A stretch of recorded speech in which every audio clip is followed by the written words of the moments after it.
Oh yeah. Soundstripe. Feel the beat. Move around. Let it out. Let it out. Let it out. Sit your snack. Get your drink. Alcohol, not alcohol, whatever you want to do. No discrimination. Just have a good time. Let the music take control of your mind, your body, and your soul. All right, all right, all right. So, this is brought to you by Sam Watson. I'll make sure to tag him on social media so you guys can check out his musical playlist and all that good stuff. Now, before we get started with the show, I need you to do me one favor. I need you to hit that subscribe button. So, subscribe button should be like right here. So I need you to hit that subscribe button. All right, I'll give you a couple seconds. Thank you for doing that. Thank you for doing that. And also, I want you to hit that bell. You know why? Because I want you to be notified as soon as we drop a new video. So make sure you hit that bell. I'll give you 2 seconds. All right, perfect. Thank you guys for doing that. All right, all right, all right. Now, if this is the first time you watch the show, guess what? We're on episode 19. So that means you got to catch up. If you haven't watched any episodes yet, then you got to go through episode 1, 2 to 18, and then you jump on 19. All right? And then you can catch up and know everything that's going on. So, like I said, this is episode 19 of Real Talk with Coach Q and Broker West. Yes. Now, before we get started with the show, we'll do a quick introduction. So I'll let you know what I do. My name is Qierre McGlory. I am a realtor. It means I get the opportunity to help people buy, sell, invest in real estate. And I also coach agents privately to help them with their business, to help them become successful as well. And I love what I do. Now I'm going to let Wes share and explain what does Wes do. So, Mr. Wes, let the people know, what do you do? Hey, everybody. This is Broker West, aka Wes Oliver. I am the mortgage wizard, the money man, the bringer of rain, the breaker of financial chains. And I get to help all the good people out there understand their options for financing, refinancing, real estate. And I get to help other industry professionals understand how it is what we do and how it can make what they do better and easier. I love that. Love that. Now, Wes and I are really big believers in leadership, growing, being successful, all that good stuff. So we always want to start the show with talking about a leadership aspect. So today I want to share with you something from one of my mentors, John Maxwell, and he talks about the power of connection. Now, most leaders, they say that most leaders have an ability to naturally connect with people. Now, there are occasions out there, I'm sure you probably have those occasions where you just haven't been able to connect with everyone, right? And that's normal, right? It's like, hey, there's be that one person you just don't connect with, right? Now, as a leader, what you want to strive for, you definitely want to strive for creating an ability to connect.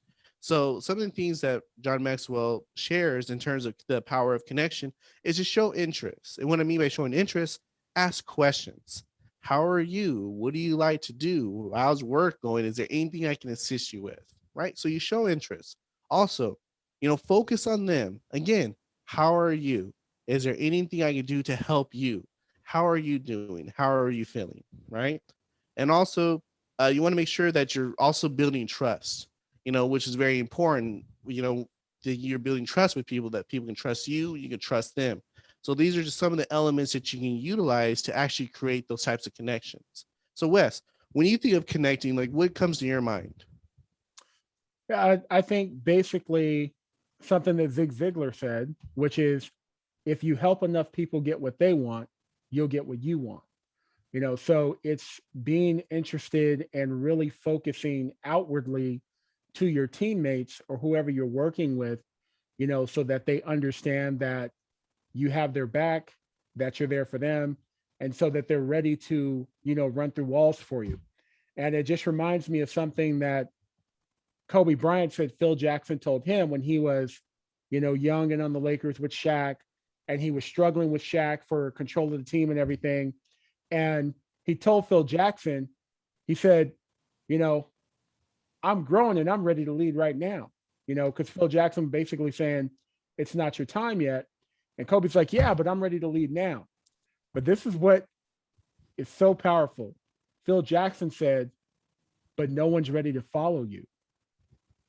Ooh, And that's why he's the Zen master. That's deep. man, I love that. I love that. I love that. Yeah, it's hard to be a leader when no one wants to follow you, right? Yeah, absolutely. Yes, absolutely. All right. Now we move on to another section of the show called the main event. So the main event, what we want to talk about is climate change. I know, right? Like, wait, you guys are some type of environmentalists? I didn't know you guys talk about that kind of stuff. Well, we talk about things that relate to the world, right? And what we know is climate change does relate to the world and also relates to real estate. So I'm going to let Wes share, how does climate change affect the real estate market? So Wes, how does climate change affect the real estate market, or how can it affect the real estate market? Yeah, so there were two primary large groups that are heavily involved in the real estate industry, which is the Mortgage Bankers Association of America and CoreLogic, which we're all pretty much familiar with CoreLogic if you're in the industry. So they were doing a study specifically on housing and the cost of wildfires. We already know we have wildfire season every year, unfortunately, in California. And some of us don't really realize the kind of devastation it creates unless we're impacted by it personally, and we don't know the fallout of other things. So just reading this, I didn't know this myself, and I think I pay attention to this stuff. But so six out of the 20 most devastating wildfires in California happened within the last year. So you take the top 20, more than 20% of them happened in the last year. Wow, that's crazy. Yeah, that's crazy. So what they're noticing is that they're increasing in intensity year after year. And this affects, not just homeowners, but landlords. It affects people who want to buy homes. It affects home builders. It affects insurance companies. And one of the more important things is that some of the government agencies that are there to kind of mitigate some of these disasters, like, for instance, when we have hurricanes, so you have the National Flood Insurance Program, they're not going to be able to sustain themselves if the occurrence of these things keeps happening with such a large magnitude and so frequently. And this is what I found really interesting. I didn't know this. So where there are these fires, for instance, what ends up happening is that rents go up significantly. They said, like, for instance, the state average year over year is like 2%. In these areas, it turns out to be like 25%, because all the people who are displaced from the fires end up having to rent. It creates basically a loss in the market or a shortage in the market. And therefore, we know through economics, you have more demand than you have product, you get to raise the price of the product. Same thing happens with the home prices in these areas. If you want to buy property in these particular areas, since now you've lost all these properties that you potentially could have purchased, so there's less on the market, less available. And then at some point, the big issue is going to be what it's going to cost homeowners that want to purchase in these areas for insurance, or homeowners that are already in the area for their homeowners insurance, because those premiums are going to go up. And in some places, you won't be able to get insurance, I'm sure. Yeah, absolutely, for sure, definitely. Yeah. Well, I mean, the thing is, you definitely want to keep our eye on it because, as many people want to argue, against the science, it's proven. I mean, it's there. We see it. We definitely got to do something about it, or else it's just going to get worse. And the thing is, like you said, it affects the market. It affects housing because obviously, with being in high fires, guess what? You're gonna have to pay fire insurance. You know what I mean? You're going to have to, do these other things, and also being in flood zones, right? It's another layer, that you're going to have to watch out for too. So, yeah, man. I mean, climate change is a real thing. So definitely keep your eye on that. Absolutely. All right, now we move on to hot topics. Hot topics. All right. So, new housing laws by Governor Newsom. So, Wes, tell us about that. New housing laws. What's going on? Yeah, so ultimately, I think the goal is, and we all know, we've heard about it.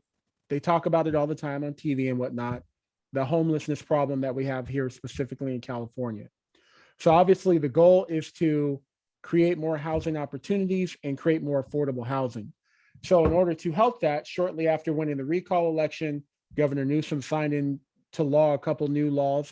One of them being AB 215 or Assembly Bill 215, which forces cities that fall behind on the housing goal to adopt new pro-development policies. So basically, there's a certain amount of housing that probably should be generated in every city. And if you're in a city where you're falling behind that goal, then they're going to basically force them to adopt laws that are going to make it easier for developers to generate properties in those cities so they don't fall behind. Okay. So that's the first one. Then we have Senate Bill 791 or SB 791, which created the California Surplus Land Unit. So this would be like CSI Land Unit. So this is a group of state employees, and their job is to help local city councils and county boards of supervisors and school districts turn unused government land into housing. So again, that's another way to create more housing. Also, one of the things he did was to make it easier for accessory dwelling units, or ADUs as we call them, or in-law quarters, to make it easier for you to build them. And he's funding them in some form or fashion, because there's been $100 million program to offer low and middle income homeowners grants up to $25,000 to aid in building those. Wow. Okay. Yeah.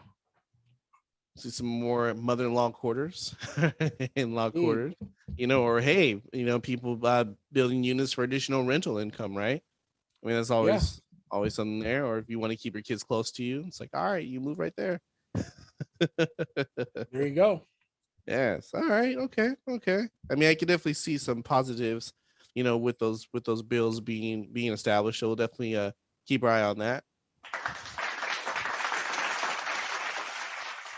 All right. Now we move on to one of my favorite segments on the show, the West Files. So today's topic of the West Files is too hot for TV. Separation from fiction and reality. That sounds hot. That sounds hot. So Wes, drop it for us. What's going on there?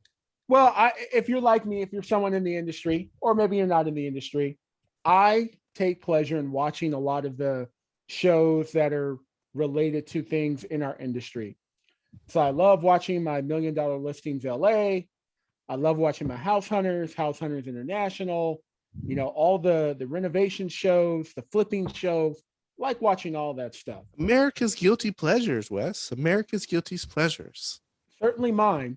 And one of the things, I came across, I had a buyer recently that was just shocked at, number one, how long it took to be able to find a property and get an offer accepted.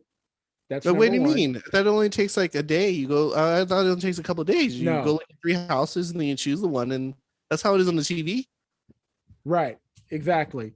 And number two, he thought he was going to run in there and start demanding like closing cost credits and all this stuff, and lower, offer less than what the property's on the market for. $20,000. All of those good things. And it always just reminds me, one of the things, like, I love watching House Hunters.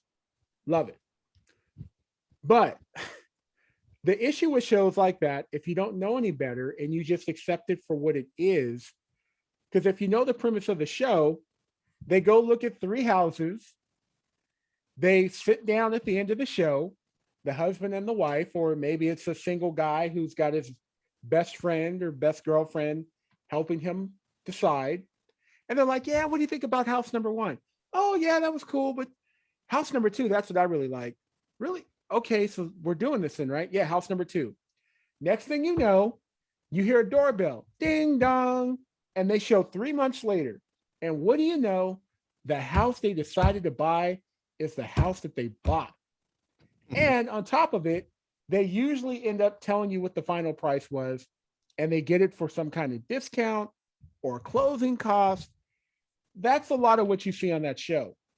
Unfortunately, that is not reality, and that is not what most buyers are going to experience.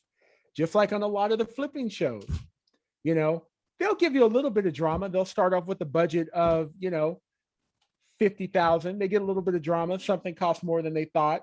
So now instead of 50, it's 60,000. But at the end, they sell the home, even though they tell you all the comps are 650,000 in that area. They sell the home for 700,000 and walk away with 80,000 in profit. That doesn't happen like that all the time. A lot of times it doesn't happen like that. So just want to remind you guys, even though these shows are great and they're entertaining, and don't even get me started on $1 million listing, where every $10 million home gets sold in like 30 days. They're entertainment, and some of the stuff is, it's a good idea to kind of get an idea of a general idea of how those things kind of work, but just understand that's probably not going to be your experience. What they experience on the show, that's probably not going to be your experience, and that's not reality. So enjoy the shows, watch the shows, be entertained by the shows, but rely on the help of the professionals that you work with. Your real estate agent, your loan officer, rely on them to give you the lay of the land on what you really should be expecting and what you're really capable of and what you should be offering, and where there are going to be possibilities for you to get concessions and to get a better price or whatever. But if you just watch that show and think, I'm going to do what those guys did, yeah, no. One more no. Nah.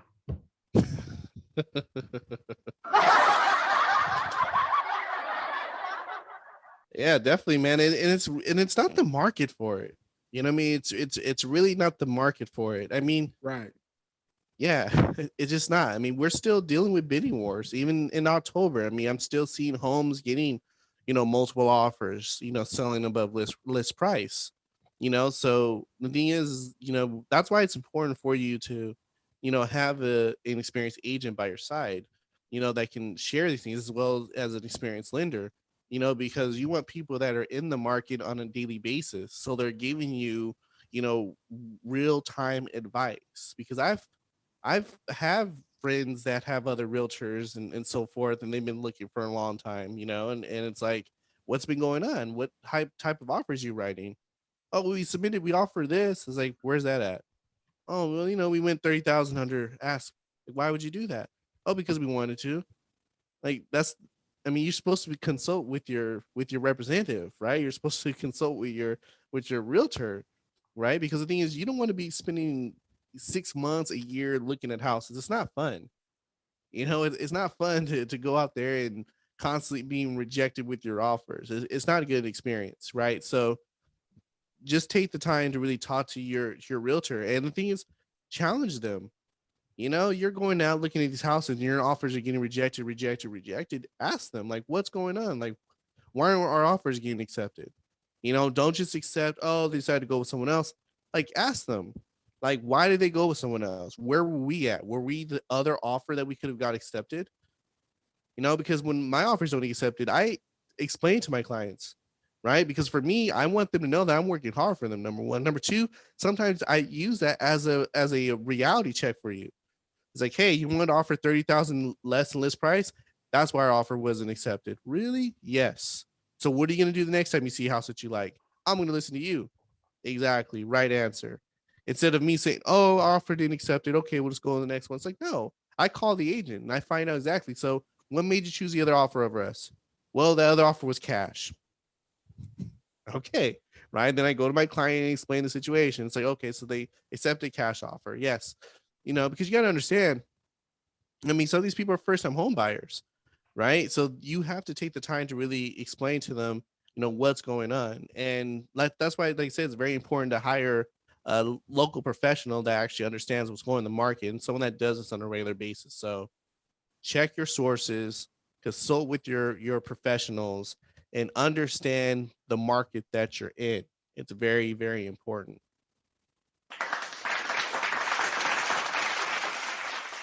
All right. Now we move on to city spotlight. So this is when we spotlight a city. So the city that we're spotlighting today is the most beautiful city, the city known for the most adult stores, the city of Stanton. That's what I'm talking about. All right. So besides being known for the adult stores, I'm going to give you the numbers, and then Wes is going to tell you all the fun things that you can do in the city of Stanton. So, first things first, City of Stanton was established in June 4th, 1956. That's when the City of Stanton was incorporated. Currently, right now, there's actually 37 available properties for sale in the City of Stanton, which happens to be a large number than what we've expected. And also, the days on market is about 26 days. Again, longer than what we normally see in terms of days on market. An average price for a home in the city of Stanton is about $602,000, and the median income for the city of Stanton is about $59,000. Now I'm going to let Wes share some more information about some fun things you could do in the city of Stanton. So Wes, take it away. Okay, they have art exhibits. They have the Christmas tree lighting ceremony, the excellent Easter adventures, Love the it. Halloween festival, movies under the stars, National Night Out, and a Veterans Day ceremony. So not the largest city, but they have a lot going on for such a small city. Yes, absolutely. Yes. And if you guys have any questions about buying, selling, or investing in the city of Stanton, definitely feel free to reach out to us because we love to help you with all things city of Stanton. So once again, let's get it up for the city of Stanton.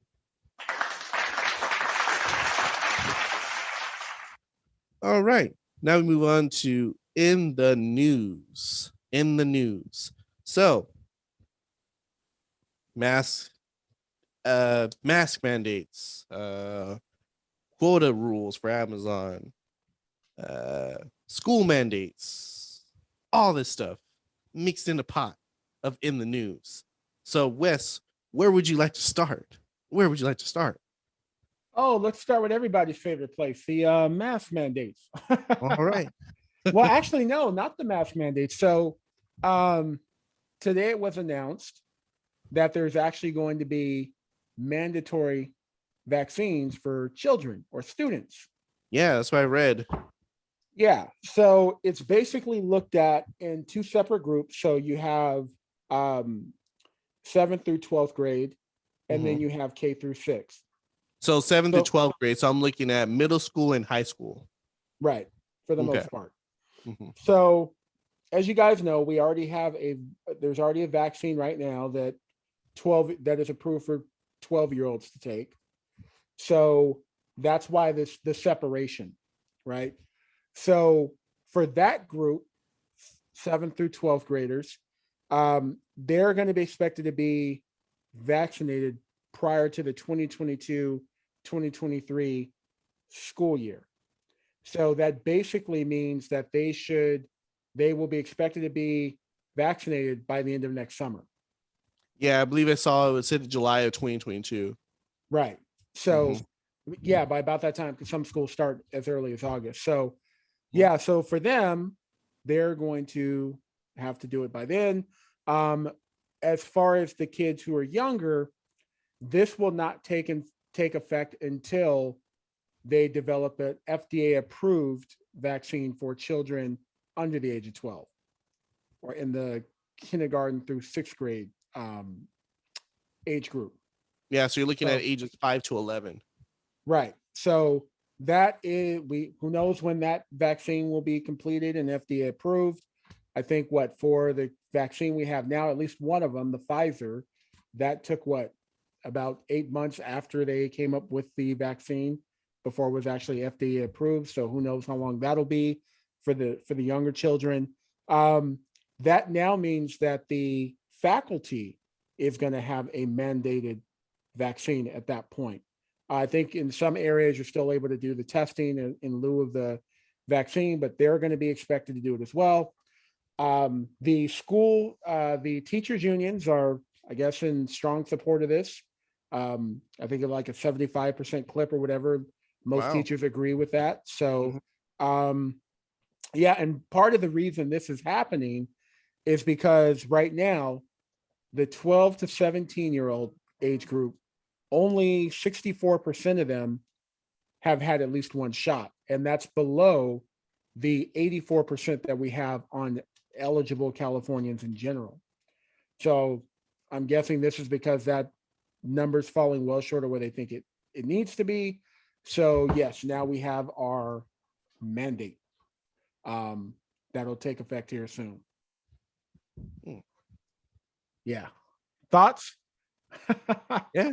I mean, yeah, it's interesting. I mean, I have a 5-year-old, so it looks like that's going to be a little longer in terms of that. So Right. hopefully we'll definitely hear more information. And obviously, I mean, Wes and I obviously we keep our ears to the streets and we'll keep you guys updated. So I mean, because what we'll keep track of, once this is actually administered in terms of um 7th to 12th graders, we'll be able to see the difference in terms of the rates, and things of that nature, right? Because if they're initiating this, obviously they're doing this because they feel that it's going to reduce the rates of the hospitalizations as well as the deaths due to COVID, right? And so we definitely are going to keep track of that. So if this gets released in July 2022, and we're starting to see people take it, then we should see a sharp reduction in terms of hospitalizations, and more people being diagnosed with it, and things of that nature. So I'm hoping that we will definitely see that. And like I said, Wes and I will definitely keep you guys updated on that. And then also, Wes, you did talk about that teachers, staff, and administrators, they're all going to have to get vaccinated, Yeah. and then over 75% of the teachers unions are for it. So we'll definitely see how this shakes down. Yeah. So on to quotas, which we all love so much. So there was a law passed basically about a week ago um, that basically barred mega retailers like Amazon from firing warehouse workers for missing quotas that interfere with bathroom and rest breaks. And this is a new law that was signed into law by, of course, the governor. This is law AB 701, which was authored by Assemblywoman Lorena Gonzalez. And basically, this is because apparently Amazon has an algorithm that tracks employees' activities and can determine that, whether or not they're off task or whatever. But what it does, or what they feel it does, is it pushes employees to put their bodies at risk and, skip in the bathroom. I've heard some stories about, urinating in the water bottles and stuff like that. I don't know if Oh, you've heard wow. anything crazy like that, but I have heard some of those stories. So basically, what it does is it gives workers who think that their quotas lead to unsafe behavior, they can ask for 90 days worth of documentation Hmm. of how their work speed meets or fails the quota.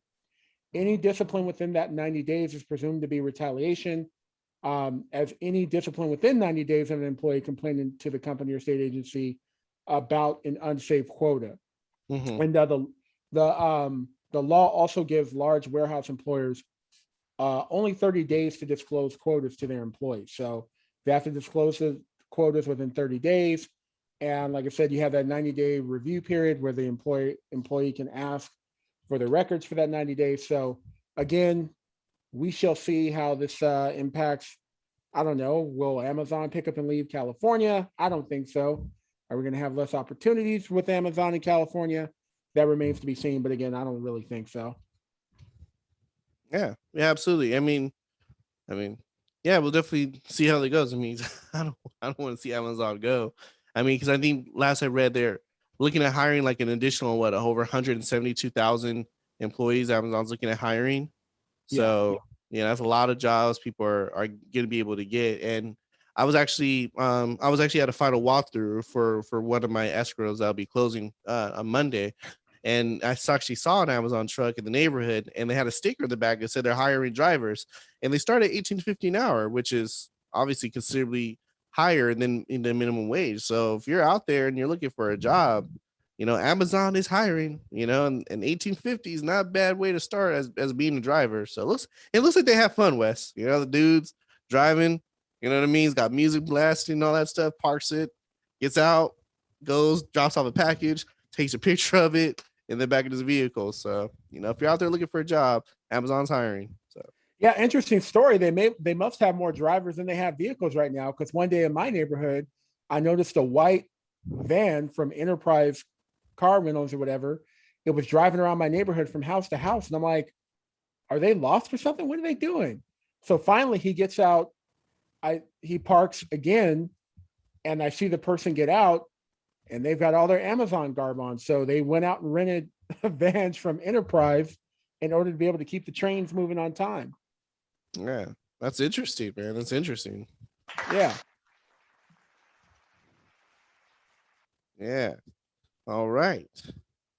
So what else we want to touch on in the news? Lastly, we've avoided another government shutdown for the time being, as the House and the Senate voted to kick the can down the road to what is it, December 3rd? Mm-hmm. Yeah, they decided to kick the can down the road to December 3rd, of which they'll by that point try to hash out all the details to get together a 1 year extension, a 1 year agreement for the next House, finance bill or whatever, or budget bill. And I'll just tell you, you don't realize how those things are going to impact you, in our industry. Because I'll tell you, last time when we had that shutdown, early in the Trump administration, I lost the deal, man. And I had deals on hold. You know why? Because if the government's not funded, the IRS ain't funded. And so when we got to get tax transcripts and stuff like that, right, that's, that holds everything up. So hopefully they can come to an agreement so we don't have, a prolonged shutdown, because like I said, you have no clue on how it is going to impact you. And remember, I'm sorry, I was being selfish when I said that, but remember also you had people who worked for other areas of the government that were not being paid. Mm-hmm. You had that whole situation going on, people who rely on different forms of government assistance that were not receiving that assistance. So it does create an ugly mess when the government is shut down. So hopefully, like I said, they'll get together and get this figured out before we get to another shutdown. Yeah, absolutely, for sure. I mean, I definitely do not want to see another shutdown because, like you said, it affects everybody. You know what I mean? It definitely affects everybody. So I'm hoping, once December 3rd comes, they can come to a rationale where everyone could agree and we can just prosper and move forward. Right, so right. That is the goal. That is the goal. All right. So, any last words, Mr. West? Any last words? No. Welcome to October. Welcome to October. Halloween will be here before you know it. And you know what that means? That means Christmas will be here before you know it. Oh my gosh, dude, you jumped over Thanksgiving, man. What's up? You just jumped right over Thanksgiving. What happened, man? Thanksgiving doesn't mean nothing. Doesn't get anything? Oh, it means a lot. Unfortunately, we don't have enough Thanksgiving movies.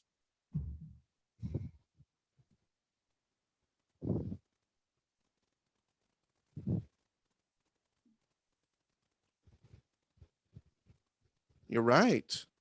You're absolutely right. We definitely have more Halloween movies and Christmas movies. And Christmas movies, but no Thanksgiving movies. Oh, okay. Yeah, not many. Yeah, I'm working something. I'm gonna put together a list for you, Wes. I'm gonna find at least 5 Thanksgiving movies and I'll share them with you. That's my assignment. I'll do that for you. Sounds like a plan. Hey, man. Hey, they're talking about Christmas in here too. Hey, that's the closest I can get to it. Yes, perfect, man. Perfect. Well, as Wes said, welcome to October. It's officially October 1st today, and fall's here. What's those pumpkin spice lattes, all that kind of stuff. My wife drinks that stuff, so she's already had a few of those already. And yeah, man, I mean, we're just moving on with the year. So definitely, if you guys have any questions, definitely feel free to reach out to us because we are here to support you. We're here to help you with your real estate needs, whether you're looking to buy, sell, invest in real estate, or if you also want us to talk about a specific topic, definitely let us know, because if you have questions, chances are other people out there have questions. So make sure you guys share, comment, like, subscribe, and all that fun stuff. Thank you guys again for tuning in to Real Talk with Coach Q. And Broker West. all right, guys, until next time, see you on the next episode.